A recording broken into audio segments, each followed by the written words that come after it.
être aligné avec le projet de Dieu qui est écrit dans le ciel. Ouh. Est-ce qu'il y a des choses écrites dans le ciel? Alors prenez vos Bibles à la maison, prenez une concordance, tapez livre, et puis vous verrez qu'il y a beaucoup de références qui nous parlent qu'il y a des livres, que Dieu est occupé a été occupé à écrire des choses dans des livres pour que les choses se passent. Alors, je ne peux pas résumer un séminaire en une demi-heure ce matin, mais j'aimerais qu'on puisse considérer, parce que je crois que c'est une question récurrente dans nos vies, mais quelle est la volonté de Dieu pour ma vie? Qui ne s'est jamais posé cette question? Lève la main. Qui a trouvé toutes les réponses à cette question? Lève la main. On se rend compte que connaître la volonté de Dieu est, je crois, le désir le plus sincère, le plus profond de tout homme, de toute femme, de tout enfant, de tout jeune qui aime le Seigneur et qui aimerait que sa vie ait un sens. Et je pense que vous avez lu ce passage de Jérémie plusieurs fois. Je crois que c'est un passage qui est assez connu dans Jérémie 1, 4 à 5. Il est dit « La parole donc de l'Éternel me fut adressée, donc à Jérémie, en me disant « Avant que je te formasse, ça c'est une traduction, dans le ventre de ta mère, je t'ai connu, et avant que tu fusses sorti de son sein, je t'ai sanctifié et je t'ai établi prophète pour les nations. » Donc Jérémie n'est pas venu de nulle part, simplement parce que son papa et sa maman s'aimaient, mais il y avait un projet de Dieu qui a fait que Jérémie naisse. Et souvent on se dit « Mais Seigneur, c'est quoi ta volonté ?» Et je crois qu'on a une tendance qui est toute humaine à dire « Mais moi, je veux connaître la volonté pour moi. Qu'est-ce qui va me servir? Qu'est-ce qui va me faire du bien? Où je pourrais me réaliser, même dans le service chrétien. » Et on ramène la volonté de Dieu à soi. Est-ce que c'est ce que Dieu veut?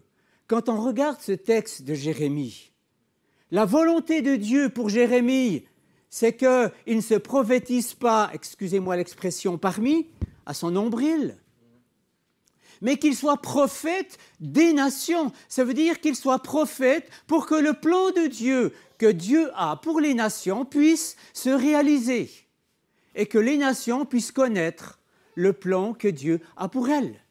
Donc, la volonté de Dieu par rapport à Jérémie n'était pas seulement pour qu'il soit prophète. « Waouh, je suis prophète !» Non.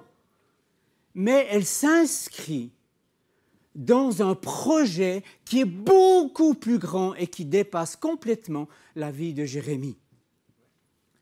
Donc ça veut dire que si tu cherches, je cherche la volonté de Dieu pour ma vie, je ne dois jamais oublier que cette volonté va s'inscrire dans un projet de Dieu qui me dépasse, qui est bien plus grand que ma vie, qui est bien plus grand que de ce que je peux imaginer. Je deviens, ou ce que Dieu désire, c'est que je devienne l'accomplissement d'une partie du plan que Dieu a, qui est beaucoup plus grand.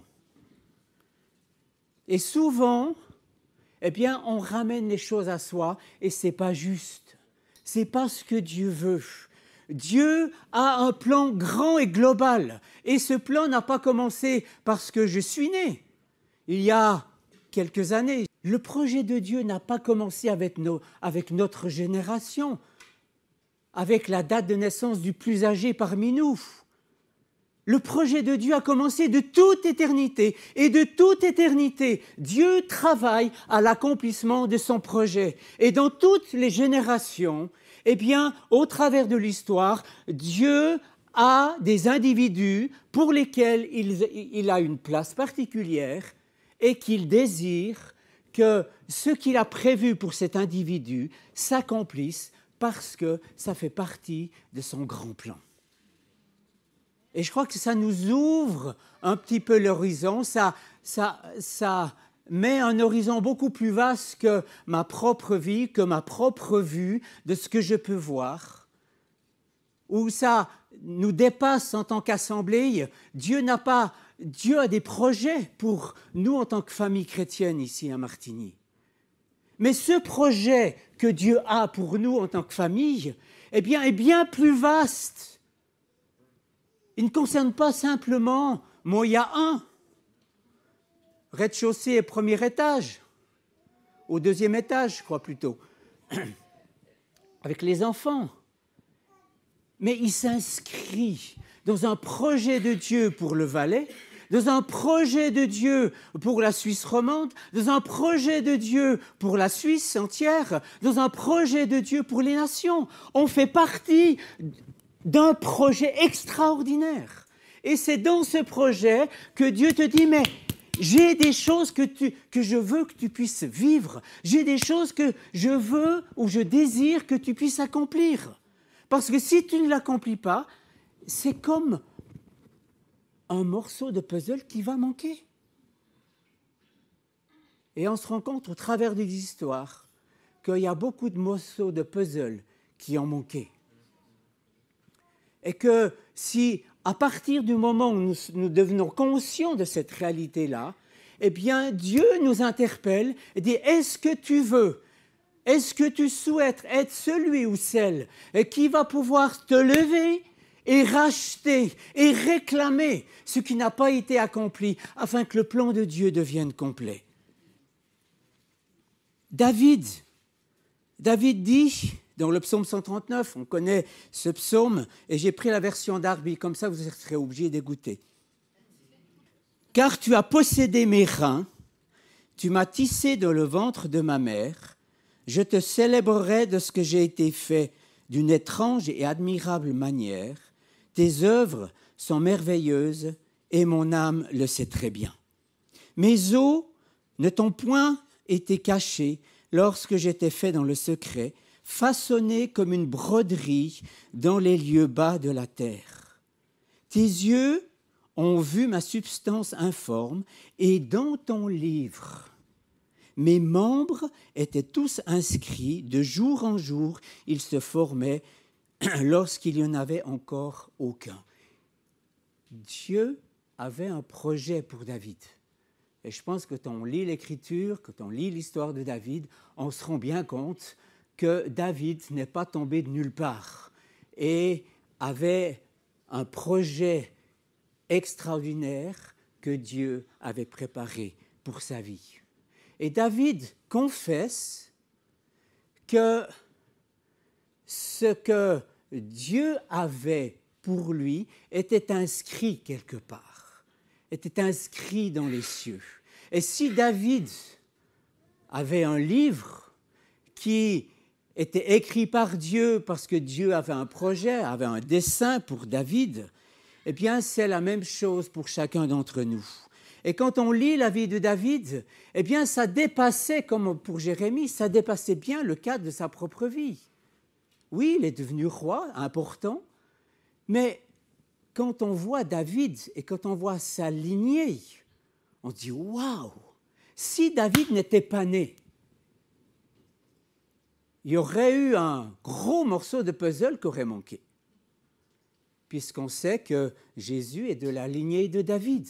Donc il fallait que David naisse, il fallait que le plan de Dieu pour David s'accomplisse pour que le Messie puisse venir. Donc là encore, il y a un plan qui dépassait David. David, prophétiquement, l'a lu, l'a reconnu qu'il était un maillon, il était un élément qui allait amener quelque chose de différent, de bien plus grand que lui dans la volonté de celui qui l'a créé.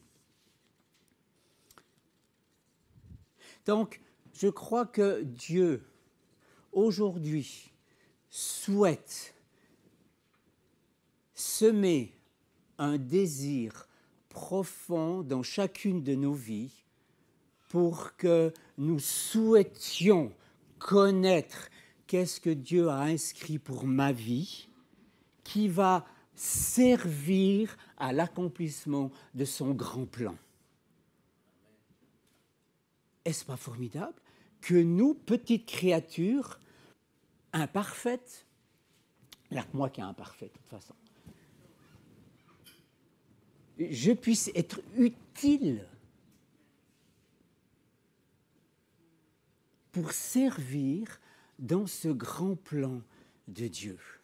Jérémie a dit à Dieu, mais moi je ne sais pas parler. Et ce n'était pas le premier qui a dit ça, hein, apparemment. Il y en a d'autres avant lui, puis il y en a certainement d'autres après lui. Est-ce que vous n'avez pas dit, oh ouais, mais Dieu, tu m'as bien vu?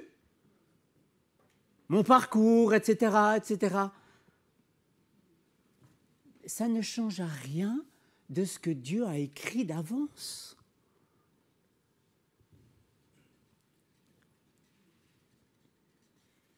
Et vous savez que la volonté de Dieu, elle est mauvaise, elle est horrible et elle est invivable.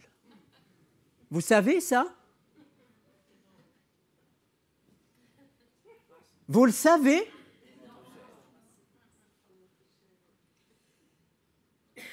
Vous n'avez pas un autre verset? Je vois qu'il y a une émulsion qui se passe et ça se réveille là-haut. Paul nous dit dans Romains 12, « Et ne vous conformez pas à ce présent siècle, mais soyez transformés par le renouvellement de votre entendement, afin que vous éprouviez quelle est la volonté de Dieu, bonne, agréable et parfaite. » Donc, en plus que Dieu a inscrit à un dessin, a déjà une fresque extraordinaire pour ma vie, Paul, ou Dieu au travers de la plume de Paul, me dit une chose importante, c'est que ce qui est écrit dans ce livre, dans ton livre, dans mon livre, dans notre livre en tant que communauté de chrétiens, c'est bon, c'est agréable et c'est parfait. Et est-ce qu'on a toujours cette conception de la volonté de Dieu? Et je crois que ce qui va nous donner envie de vivre cette volonté, de rechercher ce que Dieu a en réserve pour ma vie en tant que personne, mais qui s'inscrit dans un ensemble, c'est cette conviction, c'est ce fondement que ce qui est écrit, c'est bon, c'est agréable et c'est parfait. Et souvent, nous, on a une autre lunette. Ce que Dieu me demande, c'est dur, ça va à l'encontre de ce que je veux.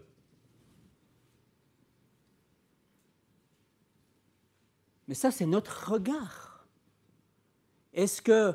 Quel est le regard le plus important à avoir sur ce que Dieu a? Est-ce que c'est le regard que Dieu a mis par rapport à ce qu'il a pour nous, ou bien est-ce que c'est le regard que moi je porte? Oui, mais ce que Dieu me demande, c'est pas sympa. C'est pas ce que je voulais. Moi, je voulais pas aller en Antarctique, je voulais aller au désert. Et Dieu me conduit en Antarctique. Et il fait froid là-bas, mais moi, je n'aime pas le froid. On a une conception un peu bizarre parfois de la volonté de Dieu et un regard qui est faussé. Pourquoi? Parce qu'on a besoin de connaître qui est Dieu. Et ce matin, j'aimerais qu'on puisse un petit peu réfléchir ou prendre un peu de temps sur une des caractéristiques, sur un des ADN, une partie de l'ADN de Dieu. Vous savez quoi? Dieu est bon. Vous êtes d'accord avec ça? Mais Dieu est bon sur toute la ligne. Dieu est bon dans son ADN. Dieu ne peut pas faire quelque chose qui ne soit pas bon. Et je crois que Dieu désire que nous puissions poser ce fondement, que la volonté, que sa volonté pour ma vie, que sa volonté pour ta vie, que sa volonté pour nous en tant que communauté, pour sa volonté pour nous en tant qu'habitants du Valais, elle est bonne, elle est agréable et elle est parfaite.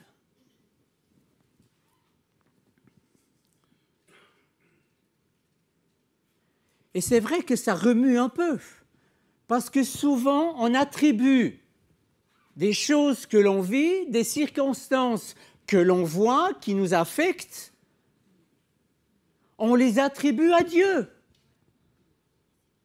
Et ça nous fait douter de la bonté de Dieu. Quand tout va bien, c'est facile de dire que Dieu est bon. Et puis encore, parfois on s'est dit, moi, je l'ai bien mérité quand même.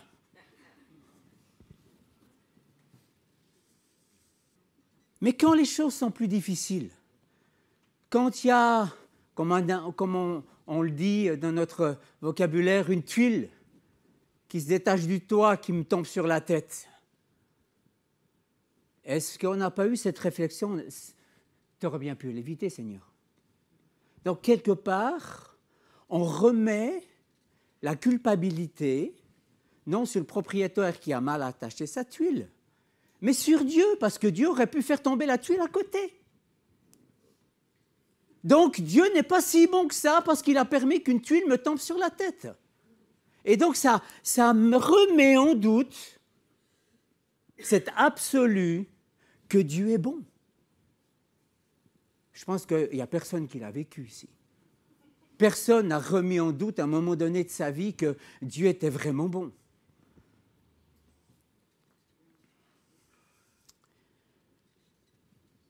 On attribue parfois, ou même souvent,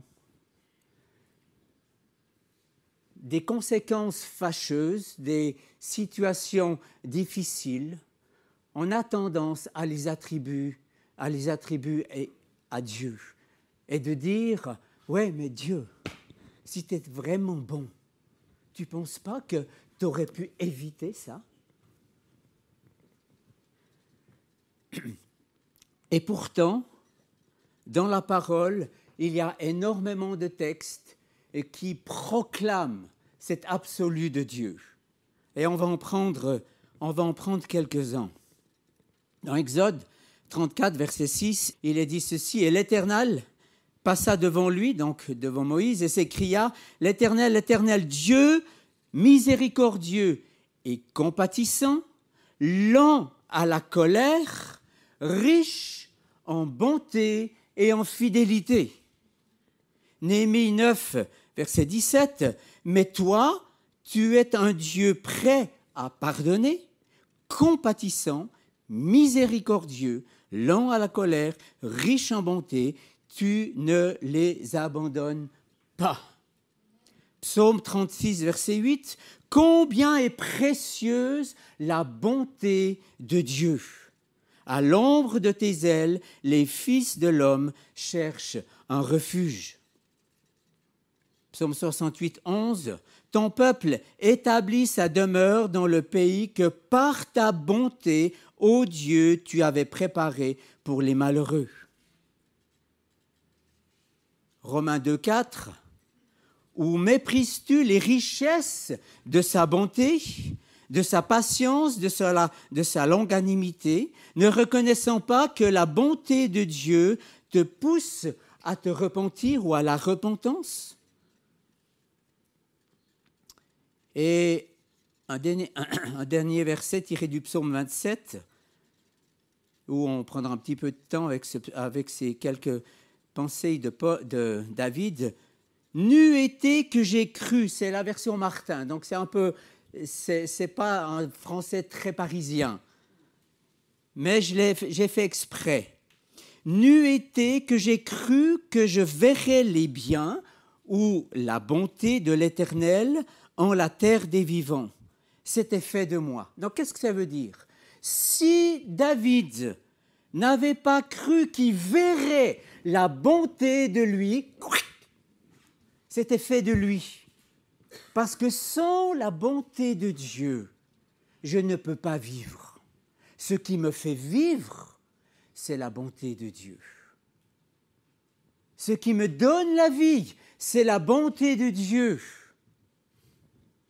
Et il continue comme ça, David, « Attends-toi à l'Éternel et demeure ferme, et il fortifiera ton cœur. Attends-toi, dis-je, à l'Éternel. » Et ce verset de David a pris comme une toute nouvelle dimension ou compréhension pour moi dans ce début d'année. Ça fait déjà presque la moitié de l'année, quand même. Si je ne crois pas à la bonté de Dieu, nous dit David, je ne pourrai pas tenir envers les pressions de la vie et ce qui vient sur le monde. David avait cette conscience que ce qu'il allait le tenir debout, ce qui allait lui permettre de continuer la route, de continuer à être accroché à Dieu, n'était pas tellement la puissance extraordinaire de Dieu qu'il a vu agir. Il a fait combien de guerres et gagné combien de guerres, David? Donc il a vu la main de Dieu, il a vu la puissance de Dieu. Mais il nous dit ici, ce qui va me garder, ce qui me tient debout, c'est la bonté de Dieu. C'est ça qui me tient debout. Et je crois que David avait mis comme un socle au fond de son esprit, au fond de son être intérieur, c'était la bonté de Dieu. Il n'y a rien qui pouvait venir le déstabiliser de cette bonté, parce qu'il savait que s'il commençait à douter de la bonté de Dieu, alors il allait trébucher, alors il allait faillir, alors il n'arriverait pas à tenir sur les pressions qui étaient faites sur lui par ses ennemis, mais par toutes les circonstances de la vie. Donc, en d'autres mots, nous avons besoin, les uns et les autres, que la bonté de Dieu devienne un fondement dans ma compréhension de qui est Dieu.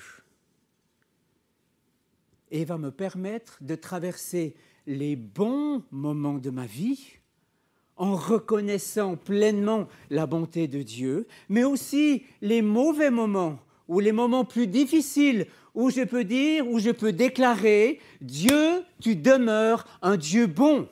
Même si les circonstances qui m'affectent au premier abord ne sont pas bonnes, toi, tu demeures bon et tu vas manifester ta bonté dans ces circonstances qui sont difficiles. Qu'est-ce que Satan a dit à Ève? Est-ce que Dieu a vraiment dit ce qu'il a dit? Et vous savez, les tactiques de l'ennemi n'ont pas beaucoup changé depuis le jardin. Est-ce que tu penses, après ou dans ce que tu es en train de vivre, après la tuile qui vient te tomber sur le coin de la figure, que Dieu est vraiment bon pour toi? Est-ce que tu le penses vraiment? Et là, on a peut-être un peu d'hésitation. Parce que l'ennemi veut mettre le doute dans nos vies pour que nous doutions de la bonté de Dieu, pour que nous doutions que sa volonté qu'il a pour nous, elle est bonne, agréable et parfaite. Pourquoi est-ce qu'il fait ça? Parce que derrière cette stratégie, il veut nous empêcher d'accomplir ce pourquoi nous avons été créés. Le but de l'ennemi, c'est de contrecarrer le plan de Dieu. Et ça, depuis la Genèse. Et il n'a pas changé jusqu'à la fin. il va toujours essayer de contrecarrer le projet de Dieu. Il l'a fait avec Israël, il l'a fait avec Jésus, il le fait avec le corps de Christ, par toutes sortes de stratagèmes. Il n'y a pas besoin d'une persécution sanglante pour contrecarrer le plan de Dieu. Il suffit d'insinuer quelque part que Dieu n'est pas si bon, que Dieu n'est pas si fidèle, que Dieu n'est pas vraiment Dieu. Parce que s'il était vraiment Dieu, eh bien tout irait bien, tout le monde s'aimerait, etc., etc. On connaît ces stratèges. Et puis, il a 2-3 somnifères à son actif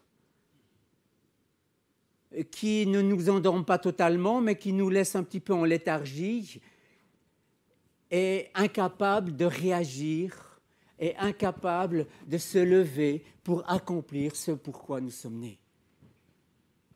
Le plan de l'ennemi sera toujours de contrecarrer la volonté de Dieu. Et donc, vivre, je dirais que c'est un combat. La vie est un cadeau, mais la garder est un combat. Pourquoi ? Parce que Jésus va dire que le voleur est venu pour dérober, pour égorger et pour détruire. Et ça, il n'a pas changé.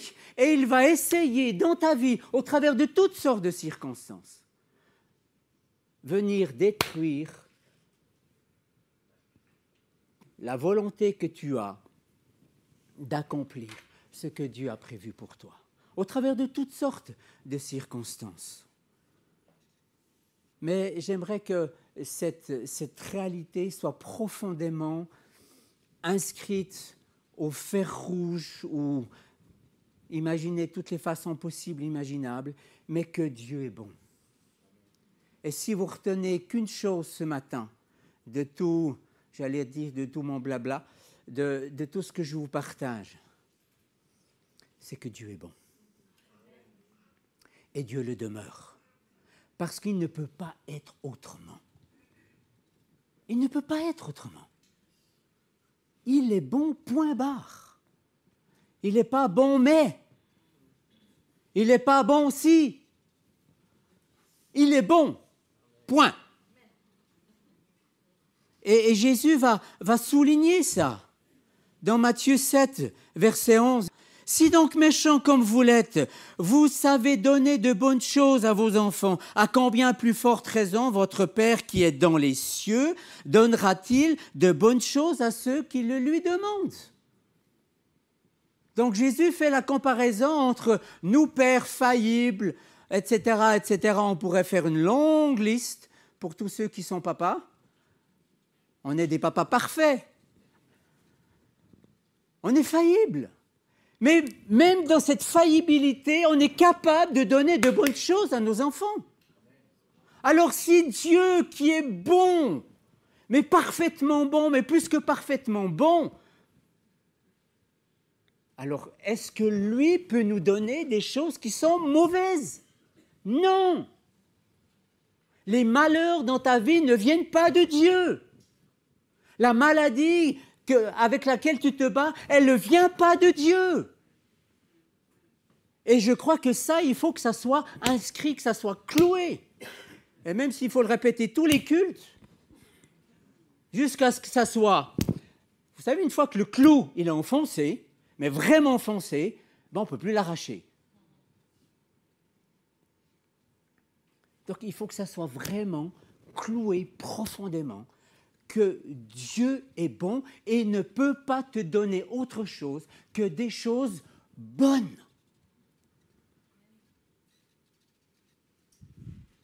Alors on me dit, oui, mais moi je la rame, hein, pour telle circonstance, c'est difficile. Je suis comme, je me bats. Et puis la bonté de Dieu là-dedans, elle est où ? Et c'est vrai que C'est vrai que des fois c'est difficile. Quand vous avez un tsunami qui vient et puis qui vous balaye, ou en tout cas qui vous tombe dessus. Demandez aux Genevois hier, ceux qui ont parqué au parking plein palais, quand ils ont été rechercher leur voiture.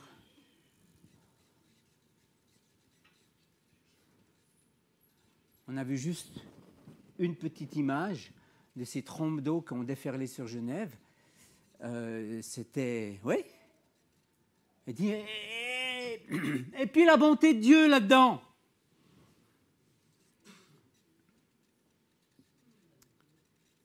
Mais je peux vous assurer que Dieu demeure bon. Même si les circonstances dans le naturel sont comme des nuages noirs, comme un orage violent qui décide de vous terrasser. Comme plusieurs le savent, j'ai vécu 2 moments difficiles dans ma santé. Le premier, c'était la découverte d'un cancer de la prostate en 2016.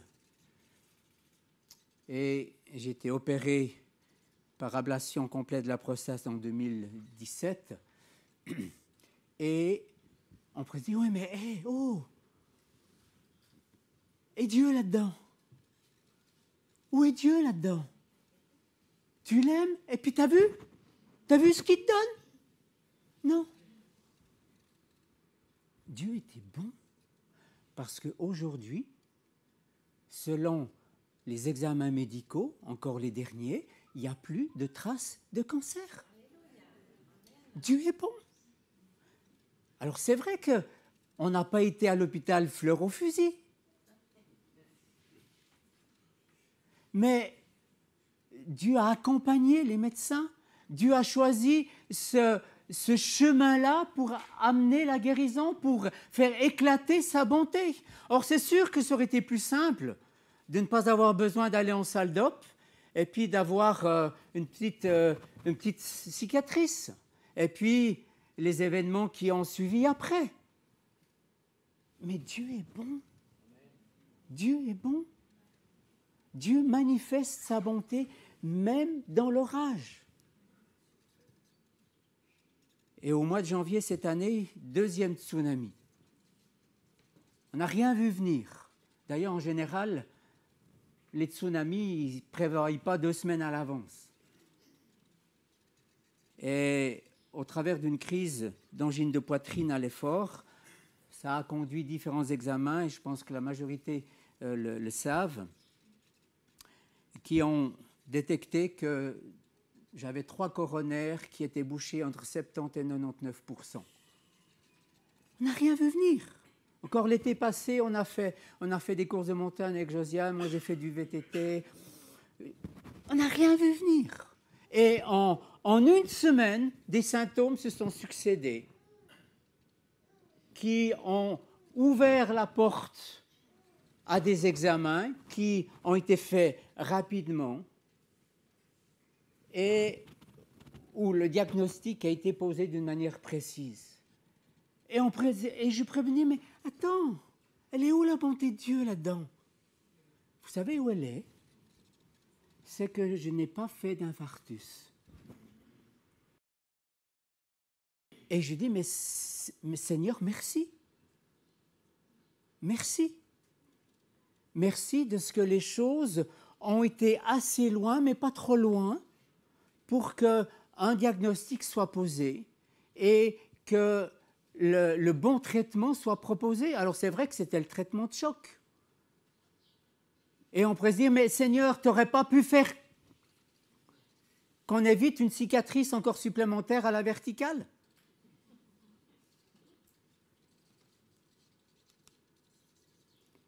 Mais dans ce processus de 7 jours à l'hôpital de Sion, j'ai vu de mes propres yeux la bonté de Dieu. Tout était, on pourrait dire, réglé comme du papier à musique. Alors, je sais que certains ont peut-être vécu des épisodes où c'est dans l'urgence et que la programmation ne peut pas être faite. Je ne veux pas faire de mon cas une généralité et une doctrine. Comprenez? Mais c'est juste mon expérience. Et quand j'étais à l'hôpital, mais j'ai vu la main de Dieu. 7 jours après, j'étais à la maison. Et c'est très rapide pour ce genre d'intervention. Et puis, je me suis retrouvé seul dans une chambre. Après avoir passé aux intensifs, au continu, on m'a mis seul dans une chambre. Puis à la fin, avant de sortir, j'ai demandé à la doctoresse assistante en chirurgie et puis le cardiologue de l'étage. Je dis, mais il y a une raison. Pourquoi est-ce que vous m'avez mis seul en chambre? Je ne vais pas dire que vous m'avez mis à l'isoloir, non. Mais j'ai dit, mais est-ce que j'ai eu un tarif de préférence? Assurance de base, chambre communautaire, donc minimum c'est 2 lits.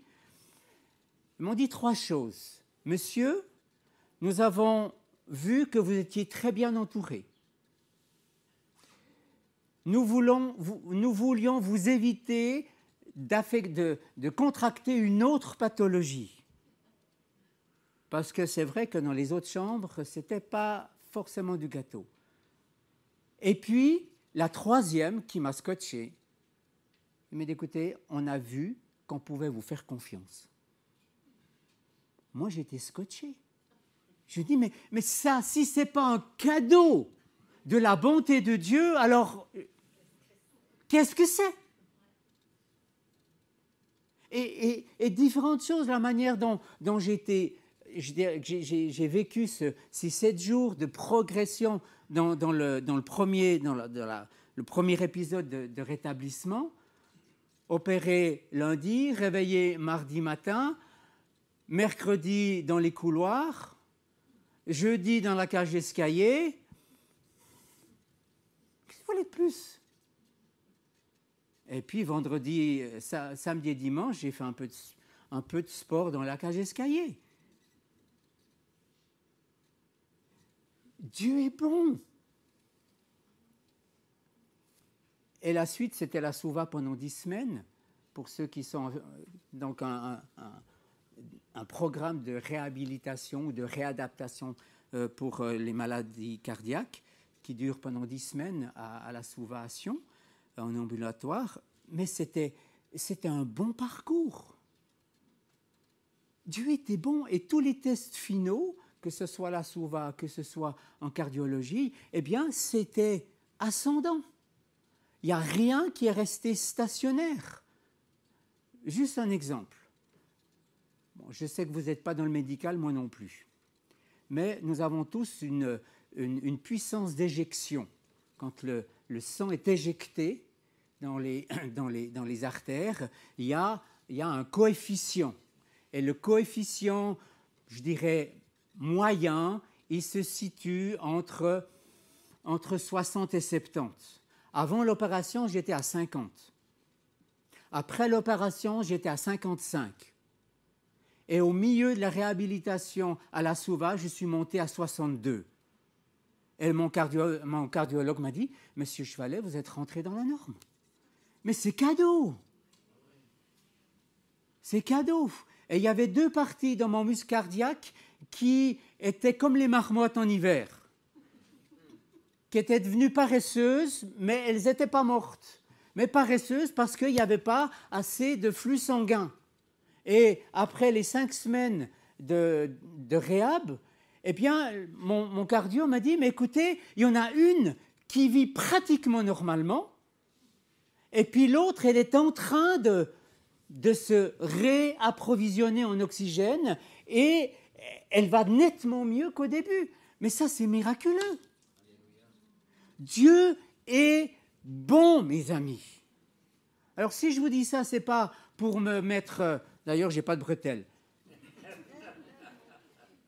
Mais c'est pour simplement vous témoigner que Dieu est bon et que Dieu répond aux prières. Je sais que beaucoup ont prié pour nous. Dieu répond parce qu'il est bon. Alors, c'est vrai qu'il y a des points d'interrogation. C'est vrai qu'il y a des prières qui restent inexaucées. C'est vrai qu'il y a des maladies qui restent non guéries. C'est vrai. Je ne veux pas faire un déni de la problématique de la maladie. Mais ce que je veux affirmer et déclarer, c'est que Dieu est bon. Et que même dans des circonstances que je ne peux pas comprendre, Dieu reste bon.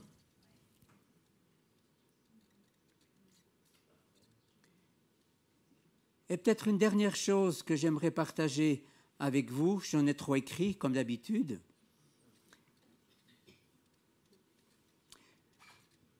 Dieu prend plaisir à ta vie. Dieu prend plaisir sur toi. Avant que toi tu fasses plaisir à Dieu, Dieu prend plaisir sur toi. Paul nous dit dans Éphésiens 1,9 « Nous ayant fait connaître le mystère de sa volonté selon le dessein bienveillant,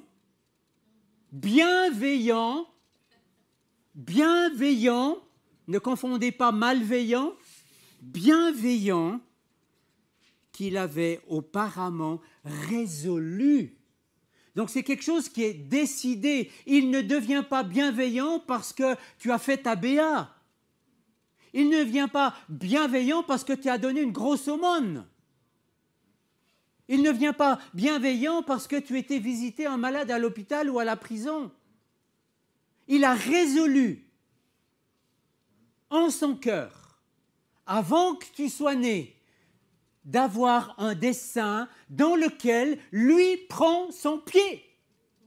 Lui prend plaisir. Il prend plaisir dans ce qu'il a prévu pour toi. Waouh! Ça, c'est Dieu? Oui. Ça, c'est mon Dieu. Ça, c'est ton Dieu. Ça, c'est notre Dieu.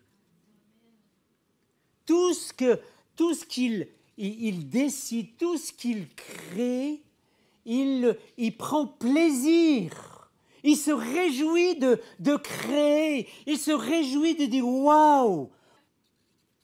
Dieu dit de Jésus dans Marc 1,11, et vous le retrouvez dans d'autres évangiles, « Et une voix vint des cieux qui dit « Tu es mon fils bien-aimé, en qui j'ai pris plaisir. » Il prend plaisir. Comme on peut prendre plaisir envers nos enfants.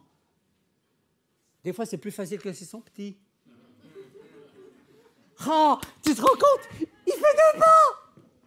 Il est en train de marcher, là. Waouh! Il dit, papa, maman, on prend plaisir.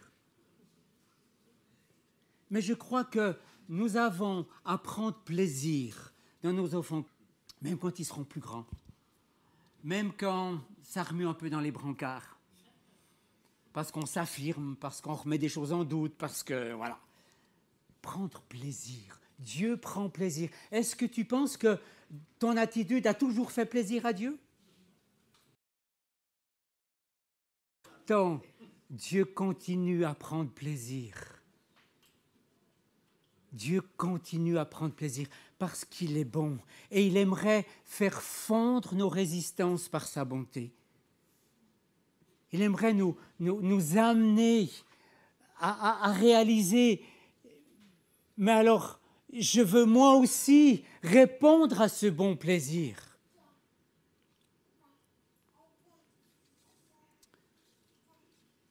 Alors, qu'est-ce qui fait plaisir à Dieu, de ma part? Et je dirais, ce n'est pas tellement ce que tu vas faire.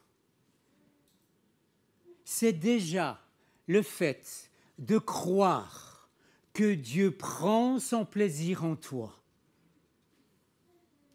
C'est le fait de croire que tu fais son plaisir. Que lorsque Dieu te voit, waouh, c'est la fête. Il se réjouit, il dit waouh. Et puis Dieu, il a une grande famille. Et il prend plaisir en chacun. Ce n'est pas une masse. C'est des individus ensemble. Et parce qu'il est Père, parce qu'il est Dieu, il peut prendre plaisir personnellement pour chacun d'entre nous. Et ça, je crois, mes amis, ça devrait nous motiver, ça devrait nous stimuler à dire, mais Seigneur, alors si toi tu prends plaisir avec un gaillard comme moi ou une gaillarde comme moi, waouh, alors moi je veux répondre. Je veux pouvoir faire ce qui est en mon pouvoir ou en ma capacité de répondre à ce bon plaisir et de te connaître pour connaître ce que tu as en réserve pour moi. Et puis après, ça fait de la dynamite, les amis. Parce que si chacun d'entre nous rentrions personnellement dans ce que Dieu a dessiné de bon et d'extraordinaire pour ta vie, waouh! Et qu'on met tout ça ensemble en communauté Moya 1, eh bien, ça va déménager. Dieu nous invite. Ce n'est pas une obligation. Il n'y a pas le bâton derrière, hein? Parce que Dieu est bon. Oui, mais vous me direz, puis les jugements de Dieu, c'est pas très bon. Vous savez que les jugements de Dieu sont destinés à ceux qui le refusent, à ceux qui sont méchants et qui refusent la bonté de Dieu. Et même ces jugements, nous dit la parole, ils sont tous justes et équitables. Donc, être juste et équitable, si je n'ai pas fait l'école de lettres, je n'ai pas fait la Sorbonne, je ne suis pas à l'Académie française, mais selon ma déduction, être juste et équitable, c'est être bon. Ou bien. Donc, les jugements de Dieu sont bons parce qu'il est bon. Et les jugements de Dieu, ce n'est pas parce que Dieu veut détruire. Pas du tout. Lisez les prophètes. Dieu annonce, oui, il y a un jugement si tu ne reviens pas à moi, si tu ne me reconnais pas comme le Dieu d'Israël, si tu ne te repens pas, oui, alors il y a des conséquences. Donc, si Dieu annonce un jugement, c'est parce qu'il veut notre retour, il veut notre bien, il veut que nous puissions rentrer à la maison et découvrir ce à quoi nous sommes destinés, pouvoir lire ce plan, ce dessin, cette fresque que Dieu a dessinée pour nous. Dieu est bon. Et on va terminer sur cette, sur cette note. C'est un absolu. Dieu est bon. Alors, Père, devant ces quelques pensées de ta bonté ou de qui tu es, Seigneur, ma prière pour chacun d'entre nous ce matin, c'est que toutes les fausses conceptions que nous avons eues de toi dans nos vies, au travers de circonstances, au travers de parcours de vie, puissent tomber.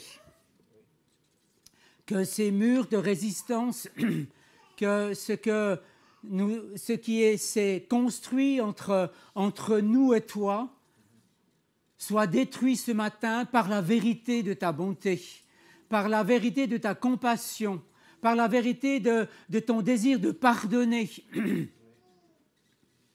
afin que nous puissions te connaître tel que tu es, et non avoir des informations sur qui tu es, mais te connaître. Ça veut dire de pouvoir pénétrer là où tu es, et de pouvoir te voir tel que tu es, et de pouvoir bénéficier de qui tu es, et de pouvoir être ébloui par ta beauté, ébloui par ta bonté, ébloui par ta miséricorde, ébloui par ton désir de nous faire du bien, ébloui par cette réalité que tu prends plaisir en nous et que tu allumes en nous ce désir de croire, cette volonté, cette détermination de croire qui tu es, de croire que tu as de bonnes choses pour nous, de croire que le plan que tu as dessiné avant que nous naissions est extraordinaire et qu'il vaut la peine d'être vécu. et qu'il vaut la peine que nous accrochions à cette réalité, que nous recherchions jour après jour de te connaître davantage afin de pouvoir entrer et accomplir ce pourquoi tu nous as créés, ce pourquoi tu nous as amenés au salut, ce pourquoi tu nous as fait retourner à la maison du Père. Seigneur, je te prie pour cette grâce et je te prie que tu fasses naître en nous plus qu'un désir, mais une détermination. Que nous soyons déterminés. On sait, Seigneur, que les pressions vont augmenter. Et si je ne suis pas déterminé alors que les choses sont calmes, comment pourrais-je me déterminer quand les choses deviennent de plus en plus difficiles, quand les pressions seront fortes? Je vais vivre de ma détermination, mais ça sera trop tard. Trop tard pour me déterminer. Alors Seigneur, donne-nous la grâce aujourd'hui, alors que la mer est calme, alors qu'il n'y a pas de tsunami à l'horizon, que le ciel est bleu, que je puisse poser mes pieds, enraciner mes pieds en toi et être à même, par ta grâce, par les dons que tu fais, d'être un instrument pour l'accomplissement de ton grand plan, de ton royaume, Père. Merci pour ta paix, merci pour ta bénédiction sur les uns et sur les autres. Amen.